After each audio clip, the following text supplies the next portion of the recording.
हमारे अंदर ही थोड़ी है, सबके अंदर है। लोभ पास जे गल न बंधाया, सो नर तुम समान रघुराया।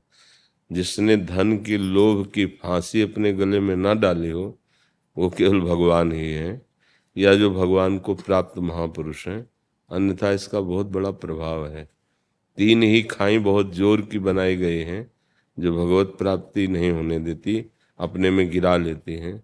पहली है कंचन, दूसरी है कामिनी, तीसरी है कीर्ति। तो कंचन के अंतर्गत ही धन आता है। धन की वृत्ति इसलिए हमें प्रिय लगती है कि उससे हमें भोग मिलते हैं। अगर धन से भोग न मिले तो धन का महत्व खत्म हो जाए।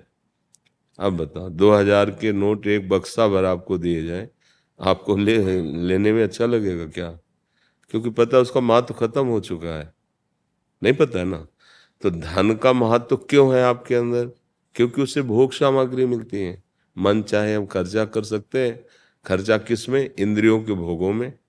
खा सकते हैं, देख सकते हैं, सुन सकते हैं, अच्छी विलासता से रह सकते हैं, क्योंकि अर्थ से इंद्रियजन्य भोगों की लालसा हुई। अच्छा, इंद्रियजन्य भोगों पर आते हैं, तो कौन सा ऐसा भोग है जिसको प्राप्त करने के बाद आप ये कह देंगे कि अब मुझे नहीं चाहिए? कोई भी आप विचार करके बताइए, जिसके प्राप्त हो जाने पर आप ये कह दें कि अब कछुनाथ न चाहे मुझे। ऐसा एक भी भोग नहीं है। महाराज ययाति चक्रवर्ती सम्राट शुक्राचार्य जी की पुत्री, बहुत ही सुंदर देवयानी जी, पत्नी रूप में प्राप्त किया, खूब विषय सेवन किया।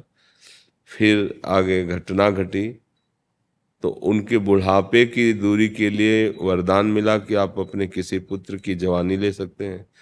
तो उन्होंने अपने पुत्र का यौवन लेकर फिर भोगा। शांति अनंतरम, भोगों के त्याग से शांति है। अब मन इतना मलिन है कि ये समझाने में समझ में नहीं आता। लगता है हम भोग रहे हैं, उसमें आनंद मिल रहा है, आप कह रहे हो कि मिल नहीं रहा।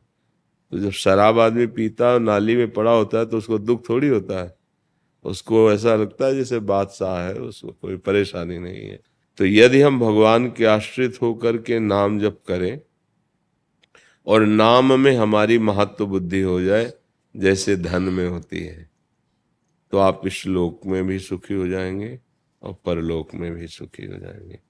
नाम जप नहीं है तो ये धोखेबाज माया हमको ऐसे ही फंसाकर पूरा जीवन नष्ट कर देती है। कहीं सुख नहीं है, कहीं सुख नहीं। कई बार हम इस बात को विस्तृत करके बताना चाहते हैं कि अपने लोग भ्रम में फंस गए हैं, भ्रम में। एक कुत्ता हड्डी को पा गया, तो दूसरे कुत्ते ने देखा तो उससे बचने के लिए एकांत में भागा और जाकर खूब हड्डी को चबा रहा है। उसी के गलफरों से खून निकल रहा है और उसको बड़ा मजा आ रहा है कि हड्डी में स्वाद है। ठीक ऐसे ही हमारे मन की दशा है। हमारी ही जीवनी शक्ति नष्ट होती है और हमें बड़ा मजा आ रहा है, हमें बड़ा सुख मिल रहा है। हर इंद्री हमको अपना गुलाम बनाती चली जा रही है, हमारा नाश करती चली जा रही है। नए नए बच्चे ड्रग्स, भांग, चरस, गांजा, शराब, अफीम अपने जीवन को नष्ट करते जा रहे हैं। उनको लग रहा बड़ा मजा आ रहा है। व्यभिचार, उनको लग रहा बड़ा मजा आ रहा है। तो बुद्धि हमारी खराब हो चुकी है। जब तक बुद्धि शुद्ध नहीं होगी तब तक बात नहीं बनेगी। और बुद्धि शुद्ध होने का एक उपाय रह गया है।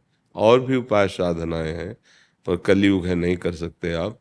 एक उपाय है, जैसे बने भगवान का नाम लेना शुरू कर, भीतर और बाहर दोनों जगह पवित्र कर देगा। धन सच्ची मानिए तुम्हारे चरणों में लुटेगा। यदि तुम धनाध्यक्ष कुबेर जिनके चरण सेवक हैं, लक्ष्मी जिनकी चरण चापती हैं, उन भगवान का आश्रय ले लो। पर ये जल्दी समझ में नहीं आता, माया के कारण लगता है भाई करना तो पड़ेगा ही, भगवान के आश्रय से क्या होगा, राम राम कहने सब काम बन जाएगा क्या? सच्ची सब काम बन जाएगा। विश्वास नहीं है, सब बन जाएगा। सब व्यवस्था अनंत ब्रह्मांडों की वो करते हैं। आपकी भी कर्मानुसार आपको कर रहे हैं, पर यदि नाम जपने लगेंगे तो फिर कर्मानुसार नहीं होगी, फिर पक्षपात हो जाएगा। Audio Jungle।